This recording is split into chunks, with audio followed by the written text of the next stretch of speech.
దత్త జయకాళి. నేను మీ నరసింహదత్త స్వరూపానందగిరి స్వామి దత్త శక్తిపీఠం పెద్ద జ్యోతిష విజ్ఞాన సంస్థ కరీంనగర్. నేటి పంచాంగం చూద్దాం. స్వస్తి శ్రీ శోభకృత నామ సంవత్సరం ఉత్తరాయణం హేమంత ఋతువు పుష్యమాసం గురువారం తేదీ 18వ తారీఖు 1-2024 సంవత్సరం. సూర్యోదయం ఉదయం 6:51 AM, సాయంత్రం సూర్యాస్తమం 5:56 తిథి సూర్యోదయ కాదు, అష్టమి. అష్టమి ఈరోజు 8:46 PM వరకు, తదుపరి నవమి. నక్షత్రం అశ్విని నక్షత్రం, రేపు 2:59 AM వరకు, తదుపరి భరణి నక్షత్రం. చంద్రరాశి మీనరాశి.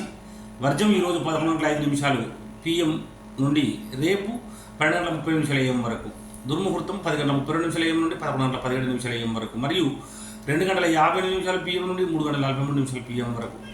రాహుకాలము 1:46 PM నుండి 3:09 PM వరకు. అమృత గడియలు ఈరోజు 7:57 PM నుండి 9:31 PM వరకు. మరి యోగము సిద్ధయోగం ఈరోజు 2:47 PM వరకు, తదుపరి సాధ్య యోగం. కరణం విష్టికరణం ఈరోజు 9:23 AM వరకు, తదుపరి భవకరణం.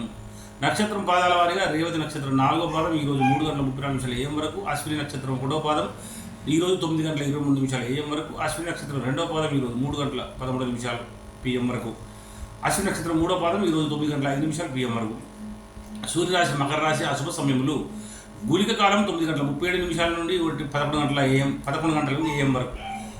యమగంట కాలం 6:51 AM నుండి 8:14 AM వరకు. సూర్యచంద్రుల ఉదయాస్తములు చంద్రోదయం 11:56 AM, చంద్రాస్తమం రేపు 12 AM. దిన ప్రమాణం 11:04, అభిజిత్ సమయము 12:23 PM. ఇక్కడ చంద్రోదయం చంద్రాస్తములు చాలామంది ఒక సందేహం అడుగుతున్నారు. ఏమిటంటే చంద్రుడు మనకు రాత్రి మాత్రమే కనిపిస్తాడు కనుక మరి స్వామి 11:56 AM అంటే మధ్యాహ్నం 12 గంటలకు చంద్రోదయం అవుతుంది కదా, మరి చంద్రుడు మనకు కనిపించడు అని అందరూ అనుకుంటారు. ఇక్కడ మనం గమనించవలసింది ఏంటంటే చంద్రుడు సూర్యుడు ఎప్పుడు ఉంటారు, కానీ సూర్యుని యొక్క కాంతి తగ్గినప్పుడు రాత్రి అయినప్పుడు మాత్రమే చంద్రుడు మనకు కనిపిస్తారు అన్నమాట. అది గుర్తుంచుకోవాలి. అభిజిత్ సమయం 12:23 PM, రాత్రి ప్రమాణం 12:55. పూజా హోమం మరియు అభిషేకాదులు, అగ్నివాసం, పాతాళ శుభం, హోమావతి శుక్ర, శివాసం, శ్మశాన శుభం. ప్రయాణాలకు దిశ శూల దక్షిణ దిశ. దక్షిణ దిశకు ప్రయాణించకుండా ఉండాలి. ఒకవేళ మీరు తప్పనిసరి చేయవలసి వస్తే జీలకర్ర నోట్లో వేసుకొని బయలుదేరాలి. తారాబలం చంద్రబలం కూడా చూద్దాం. మరి ఇక్కడ మనం ముఖ్యంగా రేపు 2:59 AM వరకున్న తారాబలం ప్రకారం అశ్విని, మక, మూల ఈ 3 నక్షత్రాల వారికి జన్మతార కనుక మంచిది కాదు. భరణి, పుబ్బ, పూర్వాషాఢ వారికి పరమిత్రతార కనుక మంచిది. కృత్తిక, ఉత్తరాషాఢ వారికి మిత్రతార కనుక మంచిది. మరి రోహిణి, హస్తశ్రవణం వారికి మాత్రం 5వ తార మంచిది కాదు. మృగశిర, చిత్త, ధనిష్ట వారికి సాధన తార మంచిది.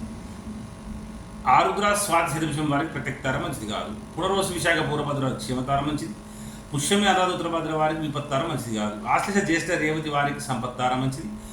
చంద్రబలం కలిగిన రాసులు వృషభ, మిథున, కర్కాటక, సింహ, కన్య, తుల, వృచ్చిక, మకర మరియు కుంభరాశుల వారికి వీళ్ళందరికీ కూడా చంద్రబలం ఉంది. సింహరాశి వారికి అష్టమ చంద్రుడు, ధనుసు రాశి వారికి అర్ధాష్టమ చంద్రుడు, మేషరాశి వారికి ద్వాదశ చంద్రుడు. శుభకార్యములకు, దూర ప్రయాణాలకు వీళ్ళు దూరంగా ఉండాలి. గాతవారము ఎప్పుడైతే గురువారం తులా కుంభరాశుల వారి గాతవారం కనుక గాతవారం రోజున నూతన వస్త్రం ధరించుట, నూతన ఆభరణం ధరించుట, నూతన గృహప్రవేశం చేయుట, నూతనంగా కొన్నటువంటి వాహనాన్ని మొదటిసారి అనుకుంటా పనికిరాదు. దూర ప్రయాణం కూడా చేయకూడదు. మరి దూర ప్రయాణాలు చేయవలసి తప్పనిసరి కొన్నిసార్లు చేయవలసి వచ్చినప్పుడు భోజనం చేసి ఇటు నుంచి బయలుదేరండి. ఇది మనము ప్రతినిత్యం అందించేటువంటి పంచాంగం. తప్పకుండా అందరూ లైక్ చేయండి, ముఖ్యంగా షేర్ చేయండి, తప్పకుండా మన ఛానల్ని సబ్స్క్రైబ్ చేయండి. జై గురుదత్త, జై కాళి.